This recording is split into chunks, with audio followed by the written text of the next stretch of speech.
I'm Anita Horta, the Europe editor at The Banker, and we're here at the EBRD's new London offices in Canary Wharf to speak with EBRD President Odile Renaud-Bassaux about the Development Bank's key strategic priorities for 2023 and the ongoing impact of the war in Ukraine. Can you talk a bit about Ukraine and how much of an investment priority it is for the bank? So this has been one of the largest country of investment last year, with 1.7 billion of investment, and it was a very important choice for the bank, a very important decision last year in spring to decide to continue our financing to Ukraine despite the war condition, which of course is very challenging for a bank because it's much more risky environment than in normal times. But we decided to continue and to ask for our shareholders to cover half of the risk we are taking. So we take half of the risk on our balance sheet, and half of the risk is covered either with grants or with guarantees from our shareholders, which has helped us in being able to continue our activity. It has been very important, and we got a lot of donor support and shareholder support. That has enabled us to do, and will enable us to do 3 billion of investment in 2022 and 2023. How long do you think you can sustain those sort of levels of investment in Ukraine, where a year in and the war, there seems to be no end in sight for the war? To be able to continue to do that, we will need to have continued shareholder support, and we need to find the most efficient way to do that, which may be capital, in the form of capital. But so we believe it's very important, and what we are doing is very important for the country to be able to sustain and to win the war, because our support is focusing on the real economy, so really keeping the key infrastructure functioning, having access to gas, electricity, railway functioning, keep the lights going, heating functioning. And so this is very important for the country to continue to function, and also focusing on the private sector and trade financing. And this, in a way, is a condition for, government to get revenue from taxes, people to have jobs, unemployment. And so it's really part of the overall strategy to support Ukraine.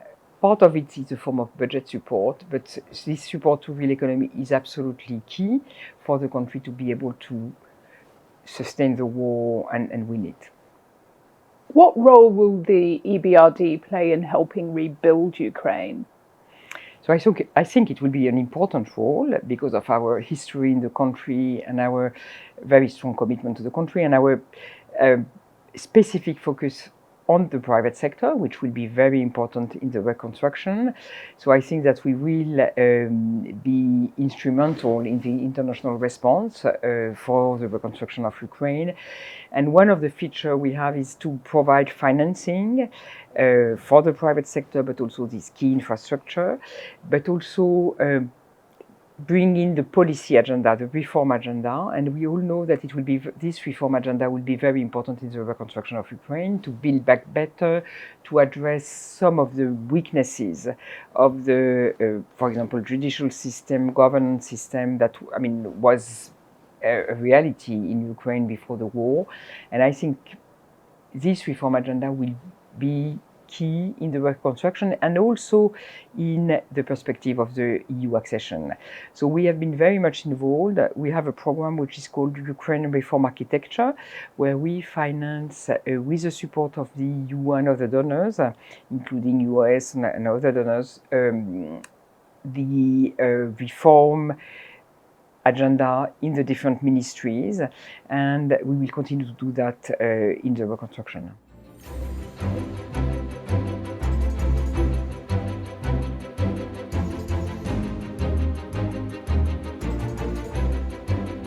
Would you have done anything differently with respect to Russia? Because it was previously an area, obviously, that received a lot of investment from the EBRD. With the benefit of hindsight, do you think the bank should have maybe exited Russia earlier or taken a different course of action?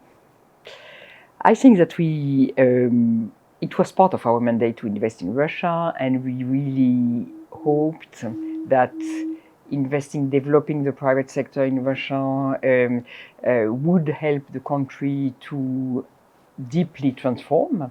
And it was not the case, and we took the decision, when Russia started, in 2014 to invade Crimea, and so I think that it was difficult. Probably what we've done was not enough. We thought that this would be really transformative for the country. It was not the case, but I'm not sure that we could have done something different. And I think we reacted very quickly in suspending our financing and not supporting the regime as it is. Do you think the bank will ever go back to Russia? In the current circumstances, no. But hopefully there will be peace. The war, when we win the war, there will be some peace. New situation in Russia, but I think it will take some time. Madame Renaud-Bassaut, thank you for joining us. Thank you very much.